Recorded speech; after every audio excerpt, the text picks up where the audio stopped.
A steamy one at that at Toyota Field. SAFC, San Antonio, Sunderland AFC, the other AFC. They'll go head-to-head in an international friendly. It's coming up next here on Valley Sports.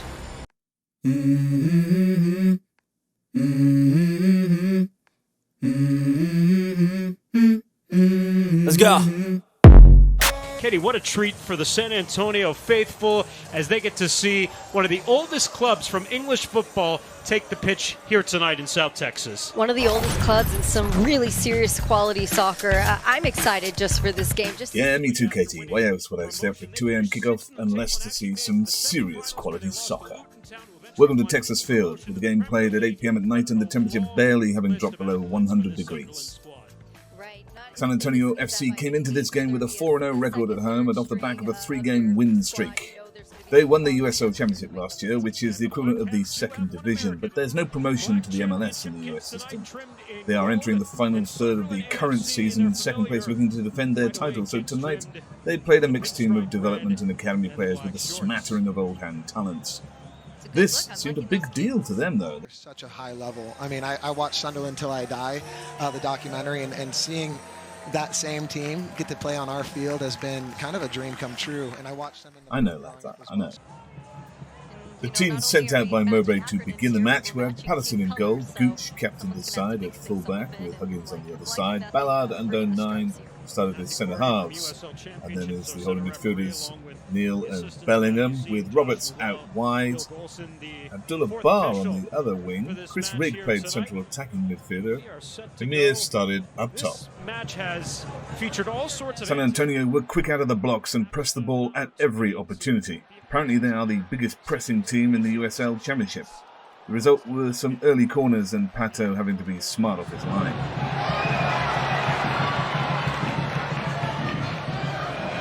Patterson, comfortable with the ball.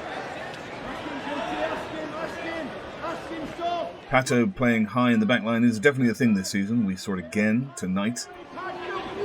Roberts, pressured from Mohamed Abu.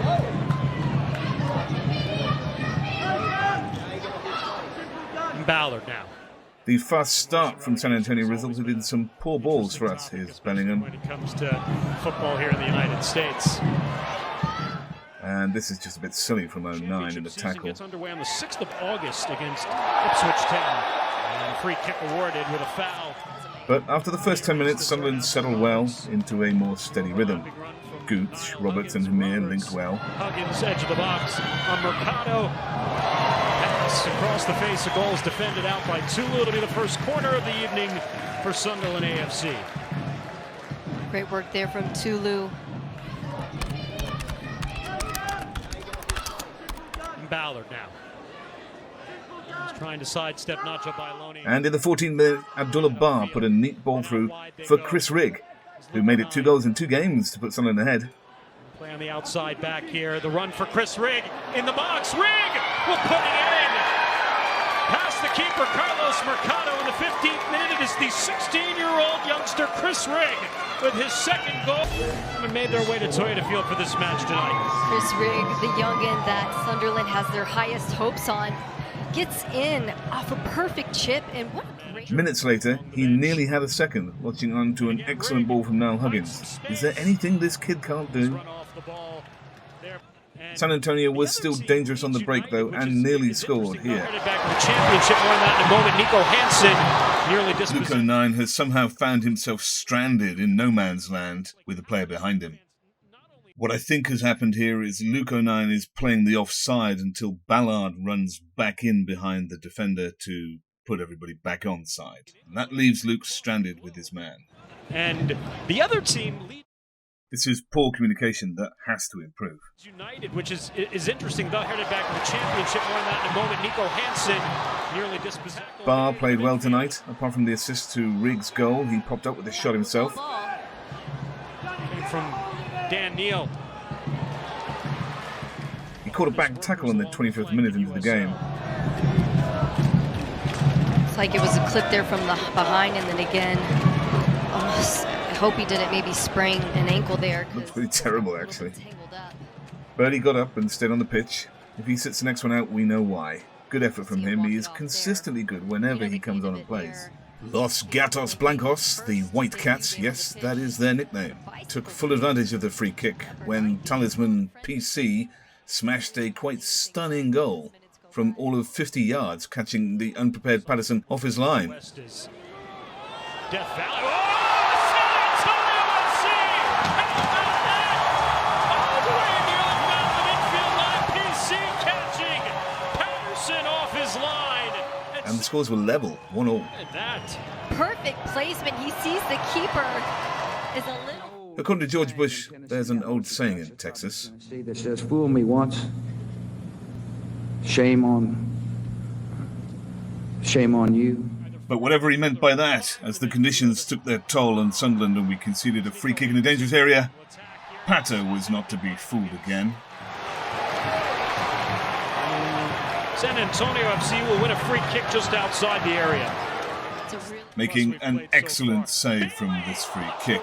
But surely the positioning of the wall has to be questioned here. There's no movement past it, and he still strikes the area. Through the wall, Patterson gets on the end of it. There were two players who seemed unaffected by the heat, though. Patrick Roberts, who apart from adding to his meg count tonight, put Chris Rigg through with another chance to score. Roberts gives it a go with the left. Copa Tejas at Southwest University Park in El Paso. Rita Zuhir, another one of those new additions that has been quite the game changer. It's a great run from Roberts. For Rigg, a save from Mercado. Riggy takes this with his right, he probably scores. And the other player who didn't stop running was Hemir. He worked hard tonight, still running late into the half, and it was good to see him throwing his weight around like this. For San Antonio.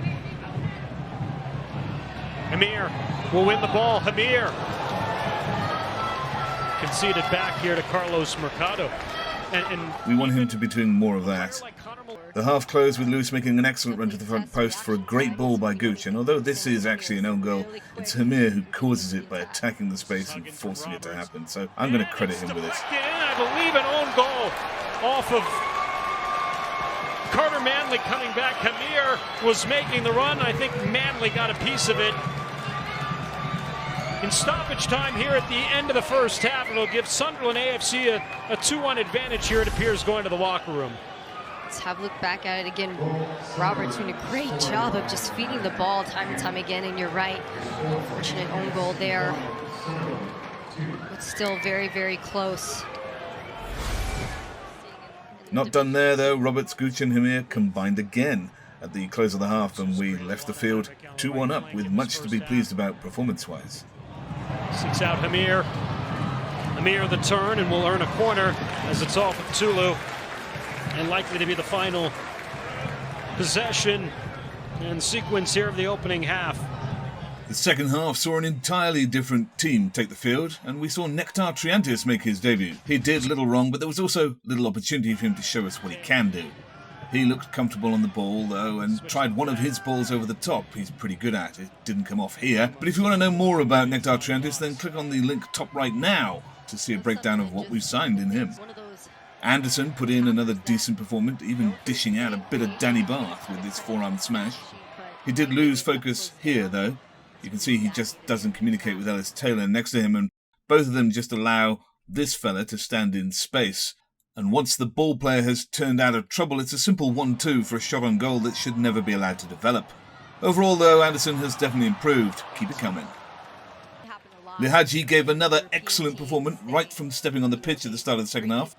He wins the ball here and releases Clarke for an early shot. This is the aforementioned Clarke. Trying to sneak one past Mercado, and well done by Connor Maloney. And tonight, he was prepared to hassle and harry opponents.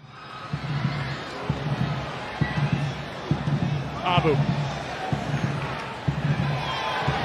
Fields and Admittedly, he lacks a degree of physicality. I mean, this should be a free kick, but he's still tossed to the ground pretty easy. When he was on the ball going forward, he looked excellent, though. His skill creates the opportunity for a shot here. Along the far side. Good run there for Lihadji. Into the box and blocked. Tries to get his own second ball. His pace and skill provide a chance for Trai Hume to put the game to bed here, and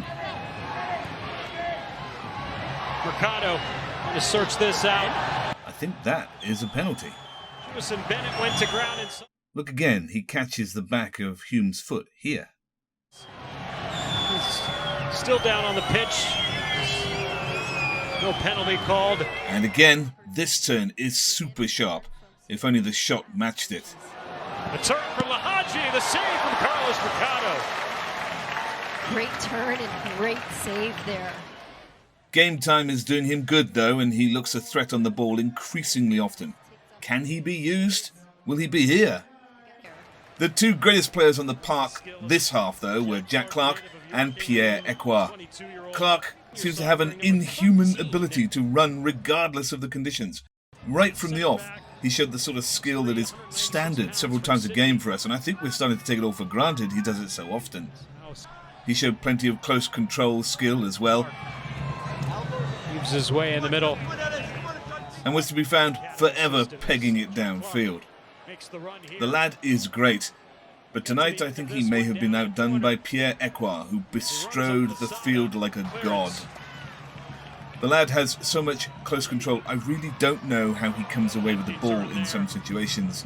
He's got to be, technically, one of our most gifted players. He runs hard. Us up here and maybe even some in the crowd. There's a good run for San Antonio. Vinacio Bailoni getting forward. And is physical in shielding and winning the ball. Ekwah in the midfield with a run past. He can do everything. Here he wins the ball in the tackle. He comes away with it and then sprays it half the length of the field for Jack Clarke to bear down on goal.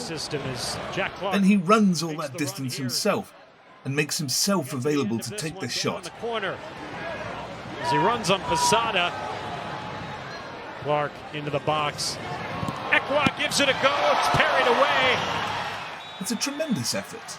And it is a thing of beauty to see him maraud upfield with the ball at his feet. And now it's Sunderland on the counter as Ekwah weaves his way.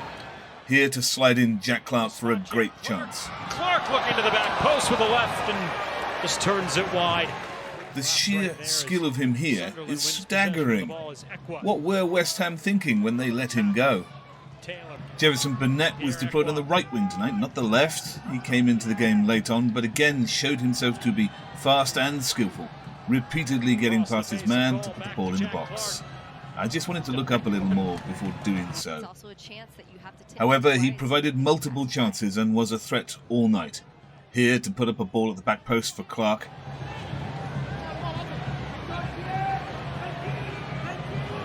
Final 10 minutes of the match here.